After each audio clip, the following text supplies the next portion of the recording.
Oh, wait. Originally, I thought this thing was a little unstable. But what I actually ended up doing was I soldered all the pins on the oscillator. I didn't want any of these things to be soldered. In fact, the display is still not soldered. But I just wanted them to be on there loosely. This one, I didn't think I needed to do that one. And I was just going to solder onto the clock.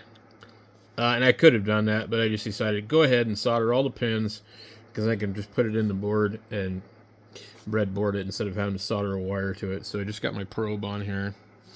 And we're on the... I've got several different frequency counters. They're all like... I know which one does what. This one is... It's pretty warm. It's been on for a while. It's got an oven in it. I don't know that this one doesn't. I don't think this. Well, that one's a meter anyway. This one I don't think has a TCXO oven. That one does. Generally, I think like this one is a little bit kind of complicated. There are some button pushes that you can make in the manual that they don't advertise on the front here that do different resolutions. I just really don't care for this. It's like there's so much extra crap on here that I don't need. Whereas this one, I just control the gate time, and then there's a built-in attenuator. It's really simple. So we got hertz, kilohertz, megahertz. You know, so like if I want to really read this, I sit here for 10 seconds, and it will take a reading every 10 seconds. And it will average it all together. So you see right here, we can get 7000314.4. So you got 6 zeros on here. You got 1, 2, 3, 4, 5, 6. So we're looking at another digit more than the display, but it's probably off by a little bit because this thing is pretty much dead on. Now, the gate time and the resolution seem to be, you know, a hand-in-hand thing. So, at 1 second, you get 7,000. I wish they just put like another dot there so we can say, oh, but I guess that is technically 7,000 kilohertz, and that there's a dot there because that's 7 megahertz, and then you have 1, 2, 3, and then 2 digits. So basically, you have more digits on this than you do on that. So at point 1, we're not real accurate at what we're looking at. This, we're at 7 megahertz, 000. So that would be 315 hertz, I guess. 7 megahertz, and if that was like a 1, it would be another 100. 100s, 10s, 1s, and then 100s, 10s, and 1s hertz. So yeah, so we're at 7,000 kilohertz. 7,000 kilohertz, 315 hertz. I can fire this one up and we can look at it.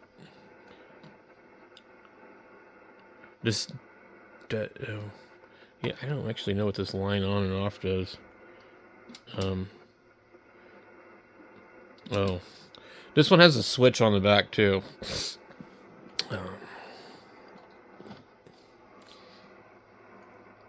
You get 7,390. So that's what both of those pushed. You get 7,386. 7,038. And then I don't know what this one does. You see how they kind of all look the same? That's just average. This is for 100 megahertz and above. And that's for 10. That's right. So we don't even need to worry about that. That's going to read the same. So 1 hertz resolution should be right here. 7000 387. So actually this has more resolution, I think.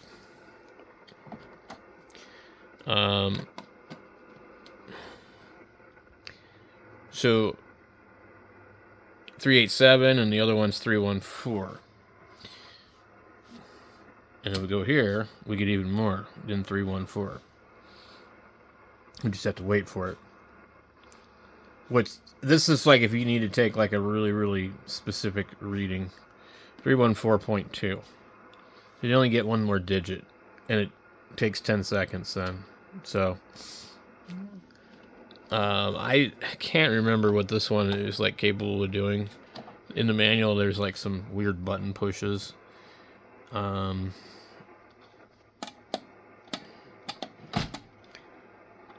I believe. Hold on. I've pushed both the two buttons in at the same time. That doesn't seem to really do anything. So, the 1 hertz resolution, I don't know what the timing is on there. It doesn't really tell me that. I think this is a nice counter, but I don't think it's really, like, quite as good as something like this with the heater in it. So, it's much newer. It's plastic. This is metal. This is from the 70s. I think that's from the 90s. But I'm not sure. Maybe it's from the 80s. So you have frequency and you have period. And there's like a ratio that you can do. And you do have a hold button, which is nice. And you do have attenuator 1 through 20. This says 110 and 100. I mean, like, that's pretty cool. And then there's this slope thing. And, there's a channel level.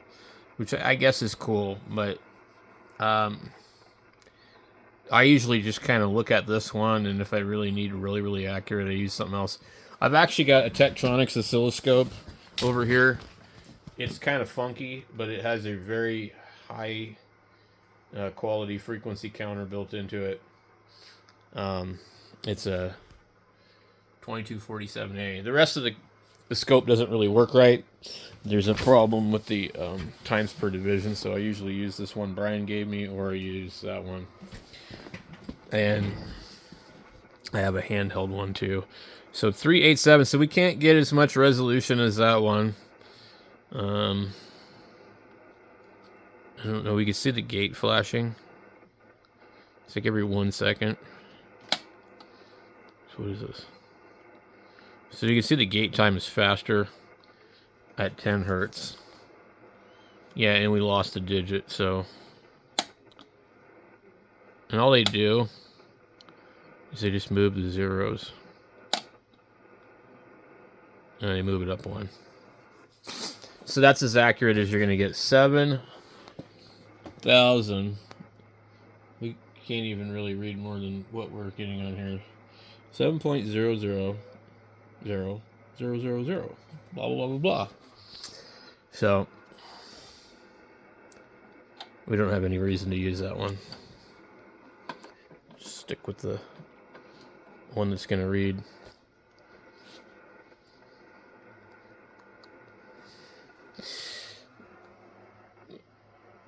Here's another project I need to work on. Why is it reading 8?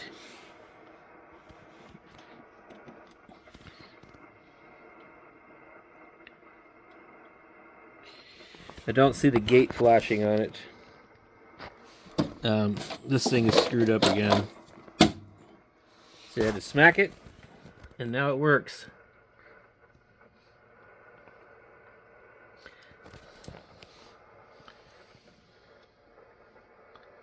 So that's the gate. You can adjust the gate on this, which is actually kind of cool. We're on megahertz. We go kilohertz. We get kilohertz again, but a little bit more. The gate is, it's a time base actually, so it's even slower. So 7,307. Then we go hertz. This will take a long time. That's the slowest reading. And I think it's way more than 10 seconds on this one. So we got 7,306.7. 306.7. I'm wondering. 306.7. Let's see. 306.7 versus 314.2. So just kind of playing around, guys. But anyway, I'm going to put this at the 1 second range. Seems like the most versatile scope I have. This thing I need to come in here and I need to open that up and figure out where the cold solder joint is. So I'm going to come up here. Oh, I think our VFO is backwards too. What did they say you got to do for that? I wonder why it's backwards. There's a thing in the code that you can just do to change from true to false. Okay, but pushing the button here. We're gonna go 5K. So the button push is gonna be, let's see, 314. Let me see if I can change something a little more specific. Let's go 950. Let's see what it says. 3103 3104 09. Interesting. Okay, well, it's hard to say how accurate either one of these things are. I mean, you know, I don't know which one's the most accurate. But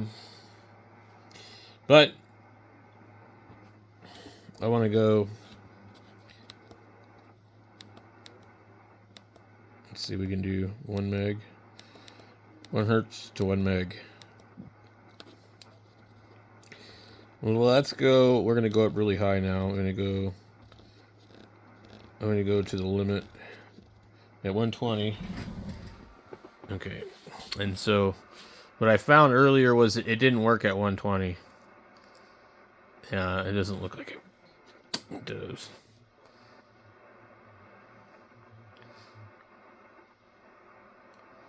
So let me turn it down. Okay, we're at 110. Let's keep going until we see it start to solidify.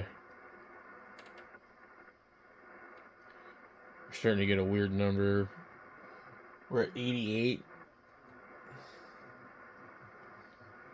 We're at 85. We're at 80, 77. The number's starting to get higher. 68. We're at 75. But yeah, you can see it's not stable. There could be multiple reasons for this, but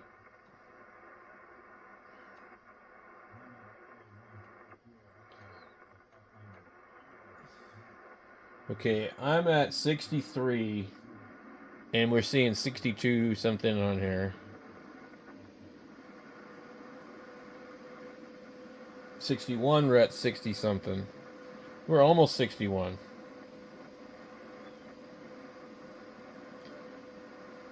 But it is really not stable. And that is 60. 59. Okay, now right at about 57, it starts to look pretty stable. So I don't know what the reason would be, the limitation on that, but let's go really low. We're at 1. Looks good. Okay. As I promised, I'm going to do the other one. I just wanted to get this video out. So we're just doing some testing. Also, we're running off of the computer, so we probably should run off the computer, the power supply, I'm sorry. And the VFO is backwards. But other than that, it looks like it works pretty good. So we got 1 to like 50 something megahertz coverage.